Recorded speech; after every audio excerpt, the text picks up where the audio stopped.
August 2026, India was celebrating its 80th Independence Day. 80 years of freedom after more than 200 years of colonial rule and a long, difficult freedom struggle that gave us the right to decide our own destiny. Freedom एक ऐसा शब्द है जिसका अर्थ शायद हम सब के लिए अलग होता है। हमारे फ्रीडम फाइटर्स के लिए फ्रीडम एक स्ट्रगल, सैक्रिफाइस, इम्प्रिजनमेंट, सफरिंग और कभी-कभी अपनी जान तक दे देना था। लेकिन हमारे लिए आज फ्रीडम का मतलब कुछ और भी हो सकता है। It can be as simple as waking up one morning and saying आज कहीं घूमने चलते हैं। बस बाइक निकाली, हेलमेट पहना, इंजन को स्टार्ट किया और रोड पर निकल पड़े। और शायद पिछले 4 साल से मैं और मेरे हस्बैंड इसी फीलिंग को अपने तरीके से जी रहे थे। जब भी रूटीन से ब्रेक चाहिए, जब भी मन किया, हम अपनी रॉयल एनफील्ड हंटर उठाते हैं और निकल पड़ते हैं। कभी डेस्टिनेशन तय होता है, कभी डेस्टिनेशन से ज्यादा इम्पोर्टेंट होता है द जर्नी इटसेल्फ। कभी 50 किलोमीटर तो कभी 500 और कभी बस इतना ही काफी होता है कि शहर पीछे छूट रहा है, ट्रैफिक कम हो रही है और सामने सिर्फ एक खुली हुई रोड है। Because riding for us has never been just about the motorbike. It is about that feeling of being free. इसलिए इंडियाज 80th इंडिपेंडेंस डे पर हमने सोचा why not make this a freedom ride? किसी historical freedom मार्च की तरह नहीं, बस अपने तरीके से फ्रीडम को फील करने के लिए। 2 people, 1 hunter, an open road and the freedom to simply ride. लेकिन इस बार एक चीज अलग थी। अब तक ये राइड सिर्फ हमारी थी। हम निकले, राइड किया, नए नए जगह गए, लोगों से मिले, कुछ यादें बनाई और वापस आ गए। लेकिन इस बार हमने सोचा why not share that feeling with you? इसलिए हमने इस राइड को डॉक्यूमेंट किया, सिर्फ डेस्टिनेशन दिखाने के लिए नहीं, बल्कि आपको वो सब दिखाने के लिए जो शुरुआत से मंजिल तक के सफर के बीच होती है। हम कौन सी रोड्स लेते हैं, किन लोगों से मिलते हैं, क्या क्या स्टोरीज डिस्कवर करते हैं और वो अनएक्सपेक्टेड मोमेंट्स जो किसी जर्नी को यादगार बना देती है। और सबसे जरूरी, हर सफर के पीछे धड़कता हुआ वो दिल जो heart beat, and that's where the name came from, Heartbeats and Handlebars, or simply HB2. So we are introducing the YouTube channel Heartbeats and the Handlebar, HB2. आज से हमने अपना जो ट्रैवल ब्लॉगिंग है वो स्टार्ट किया है। जी हाँ, हमें पसंद है घूमना, हमें पसंद है अपने हंटर में घूमना। इस दुनिया को हम देखना चाहते हैं, लेकिन दुनिया को देखने से पहले सबसे पहले हम अपने कोलकाता और पश्चिम बंगाल को देखना चाहते हैं और बताना चाहते हैं इसकी इतिहास को। आज इंडिपेंडेंस डे है, स्वाधीनता दिवस है, ये सब तो हमको पता है, हम लोग हर घर तिरंगा भी मना चुके हैं। लेकिन आज हम लोग जा रहे हैं पलाशी। Yes, it's a very important part of Indian history because हम लोग जब इंडिपेंडेंस डे के बारे में बात करते हैं तो इस जगह का नाम जरूर आता है, क्योंकि सिराजुद्दौला उस वक्त जो नवाब थे उनके साथ ईस्ट इंडिया कंपनी की पहली जो झड़प हुई या युद्ध हुआ, उसके बाद ही 190 साल, लगभग 190 इयर्स अंग्रेजों ने यहाँ पर राज किया। तो आज मैं आपको दिखाने जा रही हूँ वो जगह जहाँ ये घटना घटी थी। कोशिश करते हैं वहाँ के इतिहास को फिर से आपके सामने ले आने की। Throughout the journey we will show the roads, the all the things we are seeing, you will see through our vlog.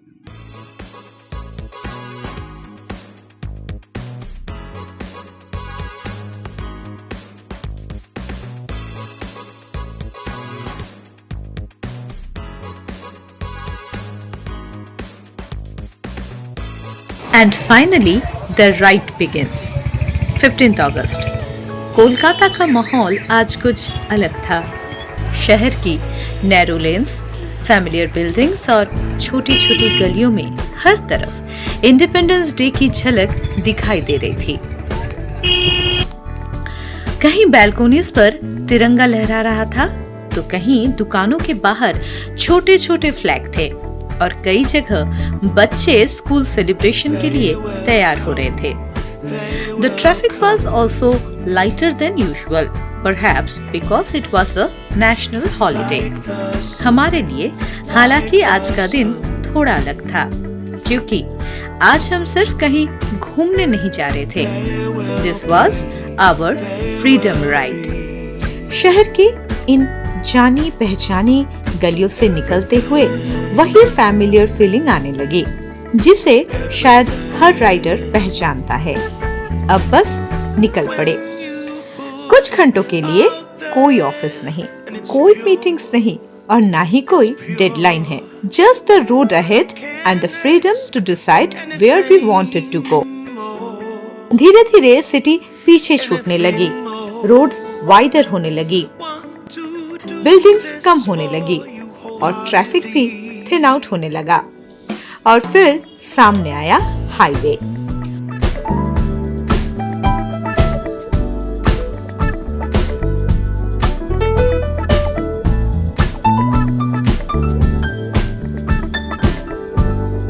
For a rider, there is a very definite moment when you know that you have finally escaped the city. सामने road खुली थी, आसपास space थी और motor bike अपने rhythm में आ सकती थी। यही वो मोमेंट था जब हमारी फ्रीडम राइड सच में शुरू हुई। ओपन हाईवे पर राइडिंग की फीलिंग ही कुछ अलग होती है। हर सिग्नल पर रुकना नहीं पड़ता, हर कुछ मीटर पर ब्रेक लगाना नहीं पड़ता। You find your line, settle into your rhythm and simply enjoy the road. जैसे जैसे हम आगे बढ़े, लैंडस्केप भी बदलने लगा। कोलकाता की बिल्डिंग्स पीछे छूटती गई, छोटे सेटलमेंट्स आने लगे और धीरे धीरे बंगाल का रूरल लैंडस्केप सामने आने लगी। छोटे घर, पेड़, तालाब, खेत और हाईवे से निकलते हुए कच्ची सड़कें। This is one of the things we love about traveling by motorbike. You actually watch one landscape becoming another. आप सिटी को पीछे छूटते हुए देखते हैं, सबर्ब्स को पार करते हैं और फिर कंट्री साइड आपके सामने खुलने लगती है। Journey itself becomes part of the destination. रास्ते में कुछ टोल प्लाजा भी आए और टू व्हीलर राइडर होने का एक छोटा सा फायदा यहाँ हमें मिल जाता है। No toll tax for us, so we simply pass through. छोटी बात है, लेकिन मोटर बाइक टूरिंग में ऐसी छोटी छोटी चीजें भी खुशी देती है। लेकिन राइड पूरी तरह स्मूथ भी नहीं थी। रास्ते में हमें फ्यूल को लेकर थोड़ी परेशानी हुई।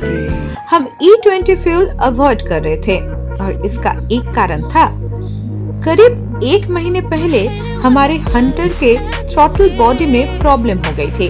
बाइक स्टार्ट नहीं हो रही थी और हम हाईवे पर स्टैंडर्ड हो गए थे।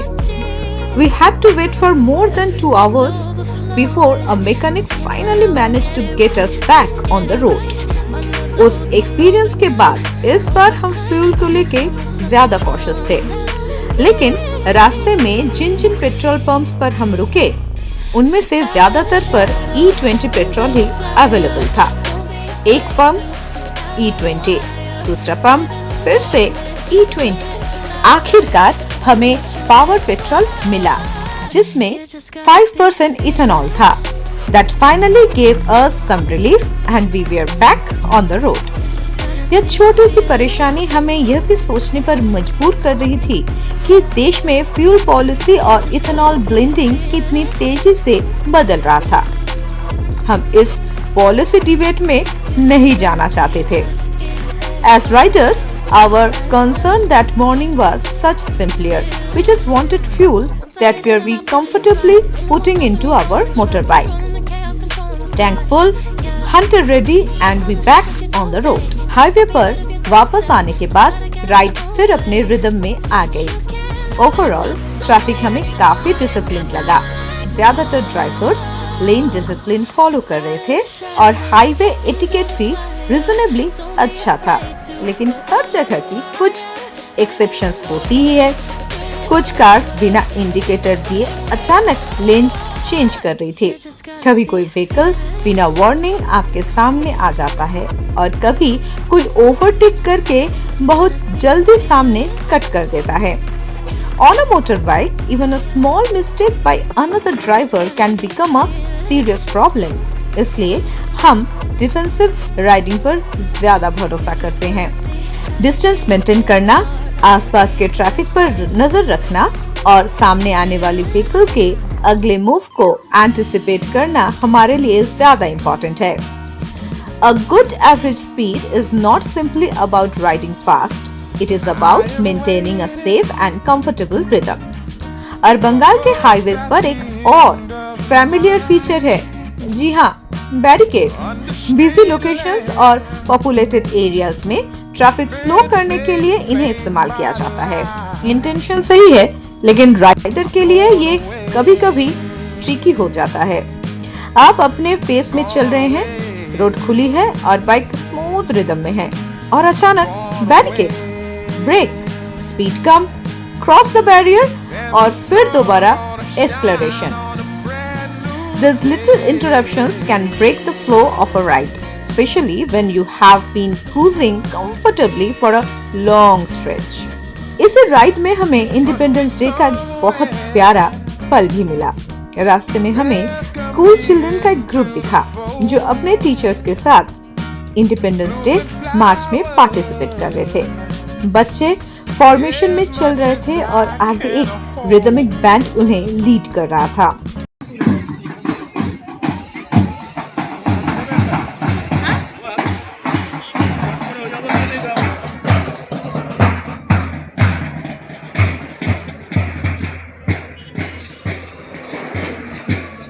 But watching these children march with the tricolor brought back the real spirit of the day, freedom. और वो जनरेशन जो इस फ्रीडम को आगे लेकर जाएगी।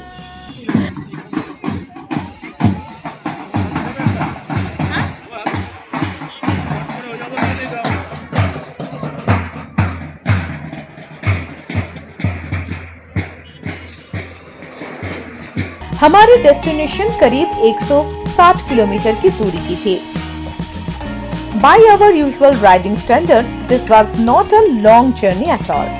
आज हमारा कोई डिस्टेंस टारगेट नहीं था, न कोई 500 किलोमीटर चैलेंज और न ही जल्दी डेस्टिनेशन पहुंचने की कोशिश। हम बस राइड को एंजॉय कर रहे थे और शायद यही वजह थी कि रास्ते को थोड़ा ज्यादा महसूस कर पा रहे थे। Some journeys are short, but the story waiting at the end can be much bigger. और हमारी यह 160 किलोमीटर जर्नी हमें ऐसे ही एक जगह की तरफ ले जा रही थी। आज ये जगह एक सामान्य बंगाल लैंडस्केप का हिस्सा लगती है। रोड्स हैं, फील्ड्स हैं, विलेजेस हैं और एक शांत कंट्री साइड भी है। But almost 270 years ago, this region witnessed a battle that would have consequences far beyond the battlefield itself. हम जा रहे थे पलासी और अब सवाल था, जिस जगह का नाम हिस्ट्री की किताबों में इतना बड़ा है, आज वहाँ क्या बचा हुआ है? और इसी तरह धीरे धीरे चलते हुए हम आखिरकार पलासी पहुँच गए। लेकिन पहला इंप्रेशन थोड़ा अनएक्सपेक्टेड था। इतिहास की किताबों में पलासी का नाम पढ़ते हुए हमने कभी नहीं सोचा था कि यह जगह आज इतनी ऑर्डिनरी दिखाई दे सकती है। There was nothing dramatic about the landscape that immediately told us that we were approaching a major historical site. आसपास सामान्य सड़कें थी, नाव थे, पेड़ था और रोजमर्रा की जिंदगी चल रही थी। कुछ आगे बढ़ने पर एक बहुत बड़ा गेट दिखाई दिया जिस पर पलासी का नाम साफ लिखा था। That was our first real confirmation that we were finally at the place we had come looking for. लेकिन गेट के अलावा ऐसा बहुत कुछ नहीं था जो पहले ही नजर में हमें इस जगह को हिस्टोरिकल इम्पोर्टेंस से जोड़ दे। आगे बढ़ने पर हमें वह मोन्यूमेंट दिखाई दिया जो बैटल ऑफ पलासी की याद में बनाया गया था। मोन्यूमेंट काफी सिंपल है और उसके पास ही हमें बंगाल के तत्कालीन नवाब सिराजुद्दौला का हाफ बस्ट एक मूर्ति भी दिखाई दिया। अगर कोई व्यक्ति पलासी के इतिहास के बारे में पहले से कुछ नहीं जानता हो तो केवल इस मोन्यूमेंट को देखकर उसके लिए यह समझना बहुत ही मुश्किल होगा कि यहाँ कभी क्या हुआ था। So, before we look at what stands here today, let's back to 1757, 23rd June 1757. On this day, the forces of Sirajuddaulah, the Nawab of Bengal, faced the army of the English East India Company under Robert Clive. उस समय बंगाल भारत के सबसे समृद्ध और महत्वपूर्ण क्षेत्रों में से एक था और ईस्ट इंडिया कंपनी यहाँ मुख्य रूप से ट्रेडिंग ऑर्गेनाइजेशन के रूप में मौजूद थे। But the company was increasingly getting involved in Bengal's politics and military affairs. Siraj-ud-Daulah और कंपनी के बीच तनाव बढ़ चुका था। 1756 में कैलकाटा और फोर्ट विलियम पर हुए संघर्ष के बाद टकराव और गहरा गया। By 1757, Lord Clive had returned to Bengal, recaptured Calcutta and prepared to confront the Nawab. Siraj-ud-Daulah की सेना कंपनी की सेना से बहुत बड़ी थी और उसके पास बड़ी संख्या में कावलरी, इन्फेंट्री और फील्ड गन्स थे। Clive's force was much smaller, but it included both European soldiers and Indian sepoy, with French artillery personnel supporting the Nawab side. इसलिए यह कहानी simply India's versus the British की कहानी तो नहीं थी। 23 जून को बैटल शुरू हुई और आर्टिलरी फायर इसका एक महत्वपूर्ण हिस्सा था। फिर बारिश हुई और वेदर ने भी बैटल के कोर्स पर असर डाला। The company troops protected their ammunition and artillery, while much of the Nawab's artillery was affected by the rain. लेकिन पलासी का रिजल्ट केवल वेपन्स या बैटलफील्ड टैक्टिक्स से तय नहीं था। Political conspiracy inside the Nawab's camp played a decisive role. Mir Jafar ने पहले ही क्लाइव के साथ एक सीक्रेट अंडरस्टैंडिंग कर ली थी। उसकी बड़ी फोर्स इफेक्टिवली इनएक्टिव रही। नवाब की सेना बहुत बड़ी होने के बावजूद उसकी पूरी तरह ताकत का इस्तेमाल बैटलफील्ड में नहीं हुआ। The company eventually gained the upper hand and Sirajuddaulah was forced to leave the battlefield. लेकिन पलासी की असली सिग्निफिकेंस बैटल खत्म होने के बाद सामने आई। मीर जाफर को बंगाल का नवाब बनाया गया और ईस्ट इंडिया कंपनी ने बंगाल की पॉलिटिक्स में एक्स्ट्राऑर्डिनरी इन्फ्लुएंस हासिल कर ली। The company had gained something far more important than a battlefield victory, a political and economic foothold in Bengal. अगले वर्षों में कंपनी ने बंगाल की वेल्थ और रेवेन्यूज पर अपना कंट्रोल बढ़ाया। 1765 में उसे दीवानी यानी रेवेन्यू कलेक्शन का अधिकार मिला। This helped transform the company from a trading corporation into a major political and military power in India. Palasi का मतलब यह नहीं था कि 1757 में ही ब्रिटिश ने पूरे इंडिया पर कब्जा बना लिया और यही वजह है कि पलासी को मॉडर्न इंडियन हिस्ट्री में एक मेजर टर्निंग पॉइंट माना जाता है और शायद इसी वजह से इंडिपेंडेंस डे पर पलासी आना हमें और भी मीनिंगफुल लगा। जब हम पलासी वॉर मेमोरियल पहुंचे, वहां बहुत ज्यादा विजिटर्स नहीं थे। ज्यादातर लोग आसपास के लोकल रेसिडेंट्स थे। Among them was a group of school children and their presence immediately caught our attention. हमने उनसे एक बहुत सिंपल सवाल पूछा, यहाँ हुआ क्या था? और उसका जवाब थोड़ा सरप्राइजिंग था। We are here at the monument of the battlefield of Palasi, June 23rd, 1757. तो ये वो जगह है जहाँ एक मॉन्यूमेंट है और जहाँ ये पूरी जगह जो है एक मेन गेट है। वहां से जब आप लोग अंदर आ रहे हो तो यहाँ ही वो जगह है जहाँ ये युद्ध हुआ था, the war, and this is the monument. So এখানে কিছু বাচ্চা আছে, ওদের সাথে একটু কথা বলি। আচ্ছা, আজকে তো 15th অগস্ট, নিশ্চয়ই স্কুল সবার ছুটি, রাইট? তো এটা কি জানো তোমরা? কি? এসো এসো, একটু শোনো শোনো শোনো, কি নাম তোমার? শাইন। কোন ক্লাসে পড়ো? 8-এ। ওকে ওকে। আচ্ছা ওকে, আমাদের সঙ্গে রয়েছে শাইন, ও ক্লাস 9-এ পড়ে। এটা কি 8-এ পড়ে? ওকে, এটা কি বলো তো? মনুমেন্ট। কিসের? পলাশী। ওকে, তো পলাশীর যুদ্ধ ব্যাপারে জানো? না। জানো না? ওকে, বাড়ি এখানেই তোমাদের? কোথায় বাড়ি? বিলকুয়ারি। বিলকুয়ারে। হচ্ছে, তোমার নাম কি? রিজন শেখ। আচ্ছা, এবার একটা কথা বলো, এটা কি জিনিস সেটা কি জানো? না। ওকে, তো বন্ধুরা মিলে জাস্ট ঘুরতে এসছো, তাই তো? ওরা 3জন ওখানে রয়েছে গাছের ছায়াতে। কোন ক্লাসে সবাই পড়ো অ্যাপ্রক্স? 8-এ সবাই? আমি 8-এ, ও 8-এ, এ 6-এ। ওকে ওকে। আচ্ছা, তোমরা রিল এটা জানো? ব্যাপারটা কি রিল জিনিসটা জানো? আচ্ছা, রিল দেখো? দেখো? Okay, thank you.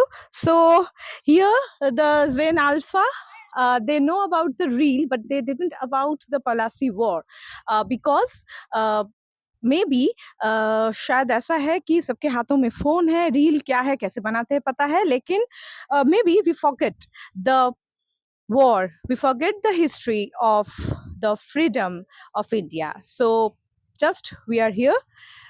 Next we will reach the place, another ground. The locals tell that the field is also known as the battlefield of Palasi. Actually ये पूरी जो जगह है, ये जगह ही वही वो जगह है जहाँ युद्ध हुआ था, but there are specific some places. So next go, चलते हैं। उन्हें पता था कि यह पलासी मेमोरियल है, लेकिन ज्यादातर बच्चों को ये पता नहीं थी कि ये जगह क्यों है और यहाँ क्या हुआ था। सच कहे तो यह देखकर हमें थोड़ा दुख हुआ। हम उनसे 269 साल पुरानी बैटल की पूरी हिस्ट्री जानने की उम्मीद नहीं रख रहे थे। अगर आसपास रहने वाले बच्चों के लिए पलासी सिर्फ एक मेमोरियल का नाम बन जाए तो शायद ये सोचने वाली बात है कि बाकी बंगाल और देश में कितने लोग इसके महत्व को जानते होंगे। That thought stayed with us, क्योंकि हिस्ट्री सिर्फ किताबों में नहीं होती। Sometimes history is standing right in front of us, and the question is whether we still remember its story. Main memorial देखने के बाद हमें लगा था कि शायद यही पलासी की हिस्टोरिकल स्टोरी का पूरा हिस्सा है। But then we wondered where exactly was the battlefield, क्योंकि मेमोरियल के आसपास घर थे, सड़कें थी और सामान्य ग्रामीण जीवन चल रहा था। तभी एक लोकल व्यक्ति ने हमें बताया कि एक और मेमोरियल है जो उस जगह के करीब है और जहां actual battle took place. Next जो जगह है वहाँ हम लोग चलते हैं। एक्चुअली ये काफी जो जगह है यहाँ पे घर बन चुके हैं, but there is some history, there is some places. Now चलते हैं, देखते हैं कि वहाँ क्या है, क्या क्या मिलता है। तो इस जगह को मैं फिर से एक बार दिखाना चाहती हूँ। This is Sirajuddaula, the last Nawab of Bengal. तो इनके साथ ही युद्ध हुआ था और उस युद्ध के बाद ही ईस्ट इंडिया कंपनी ने अपना जो विस्तार था, almost 190 year they just ruled India, and here Sirajuddaula. And right in the middle of the vast agricultural landscape stood 3 memorial pillars. इतने बड़े और शांत फार्मलैंड के बीच खड़े इन पिलर्स को देखकर यकीन करना मुश्किल था कि यही वो लैंडस्केप है जो 1757 में एक निर्णायक बैटल से जुड़ा हुआ था। हम मेमोरियल के पास गए और वहाँ लगे प्लेक को पढ़ने लगे।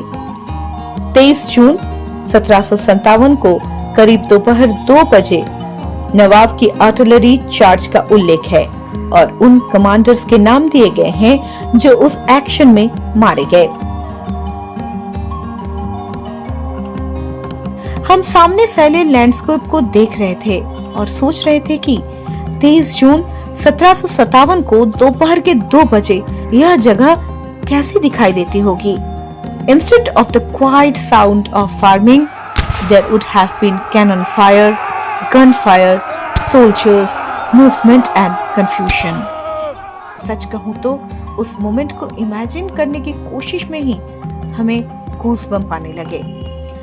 मैं अभी हूँ युद्ध के मैदान में। जी हाँ, यही वो जगह है जहाँ पलासी की युद्ध हुई थी एकदम 23 जून 1757 को दोपहर के 2 बजे। और देख रहे हैं ये पूरा जो जगह है इसे बहुत बड़ा इलाका है। इसके पहले हम लोग जहाँ गए थे, it is only the representation of the Plassey and this is the original field, original जो जगह है यही वो जगह है। और यहाँ आप जो 3 मॉन्यूमेंट देख रहे हैं उसका जो फ्रंट पार्ट है मैं आपको वो भी दिखा चुकी हूँ। वहां पे लिखा गया है कि किसकी किसकी हत्या हुई थी, कैसे हुई थी, वो छोटा एक वहाँ हिस्ट्री है। तो बहुत लोग जो है वो जो घूमने आते हैं इस जगह को मिस कर जाते हैं, लेकिन ये यही असली जगह है। ये टोटल जो जगह आप देख रहे हो ना, यही वो मैदान है युद्ध का। तो यहाँ आते वक्त जो रास्ता हमने लिया था वो एकदम कच्ची सड़क थी, रास्ता उतना अच्छा से बना नहीं है, तो शायद इस जगह को और प्रमोट करने की जरूरत है। तो कभी भी आप अगर नदिया डिस्ट्रिक्ट के पलासी आओ तो इस जगह को डेफिनेटली अपने विश लिस्ट में रखना। वहाँ खड़े होकर हमें एक बात और महसूस हुई, इतना महत्वपूर्ण हिस्टोरिकल जगह होने के बावजूद यहाँ विजिटर्स बहुत कम थे। शायद इनका एक कारण ये भी है कि यहाँ पहुँचने का रास्ता आसान नहीं है, लेकिन हम पूरी तरह अकेले नहीं थे। वहाँ आए एक कपल हमें मिला, नियर बाई एरिया से ही वो थे, हिस्टोरिकल प्लेस को देखने आए थे। तो एक मॉन्यूमेंट तो मैं आप लोगों को दिखा चुकी हूँ, लेकिन अब यहाँ कुछ लोग आए हैं। जहाँ मैं पहले थी वहाँ तो काफ़ी बच्चे थे, उनको तो पता नहीं था। देखते हैं उनसे बात करके उनको पता है कि नहीं। तो आज एक हॉलीडे है, 15 अगस्त है। इसी जगह पे क्यों आए हैं, क्यों इस जगह को आपने चुना है? बिकॉज ये एक हिस्टोरिकल प्लेस है বাংলা হ্যাঁ, বাংলায় বলুন, অসুবিধা নেই। এটা একটা ঐতিহাসিক জায়গা। তো আমরাও এক্সপ্লোর করতে করতে পলাশীর নাম তো ইতিহাসে সবাই জানে, সবাই শুনেছে। আমরাও বিভিন্ন জায়গায় পলাশীর যুদ্ধ কোথায় হয়েছে হিস্ট্রি খুঁজতে খুঁজতে আমরা এখানে চলে এসেছি। তো আপনারা যেরকম সবাই চারিদিকে ঘুরছেন আমরাও সেরকম ঘুরতে এসেছি। আমি আমার হাজবেন্ড, ভাই, বোন সবাইকে নিয়ে এসেছি ঘুরতে। এটা একটা ভালো জায়গা, সবাই আসতে পারে। একটা আর একটা জিনিস বলছি যে এইখানটা এলে বোঝা যাচ্ছে যে এই জায়গাটা কিন্তু খুব ভালো। ये जगह काफी अच्छे से क्या बोलूँ कि इसको मेंटेन उतना अच्छा नहीं है, क्योंकि यहाँ देखिए यहाँ कोई आने का रास्ता नहीं है, प्रॉपर कोई गाइड नहीं है। जैसे ये जगह हम लोग पहले भी जब आए थे तो पता नहीं था कि यहाँ और एक जगह है। আপনার কি মনে হয় যে আরো একটু যদি সবাইকে জানানো হয় তাহলে বেশি ভালো হবে? হ্যাঁ, অবশ্যই। যেহেতু এটা একটা হিস্টোরিক্যাল জায়গা, এটা সম্পর্কে আমরা ইতিহাসে পড়েছি। তো সবাই এটাকে একটু চিনুক, এই জায়গাটা একটু ইমপ্রুভ হওয়ার দরকার আছে। কারণ রাস্তাঘাট খুব একটা যতটা মডিফাইড হওয়ার দরকার অতটা মডিফাইড নয়। সো একটু উচিত জায়গাটা একটু সুন্দর হওয়া, আর সবাই চিনুক, জানুক যে আমাদের ভারতবর্ষের মধ্যে নদিয়া জেলার মধ্যে এমন একটা সুন্দর জায়গা আছে যেটাকে আমরা মানে আরেকটু সবার জানা উচিত এখন নিউ জেনারেশনের জন্য। যে আসুক, সবাই আসুক, ভিজিট করুক, আর জায়গাটা একটু উন্নত হওয়ার খুব দরকার, যাতে মানে যাতায়াতের যে রাস্তাঘাটটা সে রাস্তাঘাটটা একটু সুন্দর হওয়া উচিত, যাতে সবাই আসতে পারে, আরো সুন্দর করে এক্সপ্লোর করতে পারে, আমাদের ইতিহাসটাকে আরো সুন্দর করে জানতে পারে। আমাদের অতীত থেকে আমরা এখন পর্যন্ত এত সুন্দর করে আছি, কি করে আছি, স্বাধীনতা এত কষ্ট করে আমাদের স্বাধীনতা আমরা পেয়েছি। তো কিভাবে পেয়েছি সব ইতিহাসটা তো সবার জানা উচিত। তো অবশ্যই এখানে এক্সপ্লোর করা উচিত, সবাই আসুক, সবাই ভিজিট করুক। तो बात इतनी है कि धूप कम हो गई है तो मैं सनग्लास चढ़ा लेती हूँ। जी हाँ, इस जगह की डेवलपमेंट की ज़रूरत है, लेकिन ये मॉन्यूमेंट काफ़ी सुंदर है।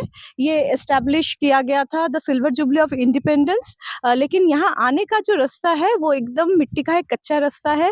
उसको अगर सही से बनाया जाए तो हमारे तरह जो लोग हैं जिन्हें हिस्ट्री जानना पसंद है और जिनको बताना पसंद है उनके लिए अच्छी जगह है। कुछ ही देर पहले हमें लोकल स्कूल चिल्ड्रन से बात की थी, जिन्हें पलासी का नाम तो पता था लेकिन बैटल की कहानी के बारे में बहुत कम ही जानकारी थी। And here we had met 2 local visitors who had come because they understood the historical importance of this place. शायद यही हिस्ट्री की खूबसूरती है। किसी जगह की कहानी तभी जीवित रहती है जब कोई उसे जानता हो, याद रखता हो और आगे किसी और को सुनाता हो। आज हम अपनी मंजिल को चुन सकते हैं, ट्रैवल कर सकते हैं, अपनी कहानी खुद कह सकते हैं। That freedom came after a long struggle, and remembering the history behind it makes that freedom even more precious. और शायद यही heartbeats and handlebars के बारे में भी है।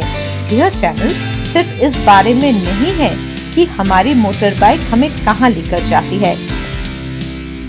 अब हमारी राइड वापस कोलकाता की तरफ मुड़ चुकी थी। The road back was the same, but somehow the journey felt different. हम अपने साथ सिर्फ किलोमीटर्स और कुछ यादें लेकर वापस नहीं आ रहे थे। हम तलाशी की कहानी, उन बच्चों से बातें करना, उस कपल से हुई बातचीत और उस बैटलफील्ड का एक अलग एहसास लेकर लौट रहे थे।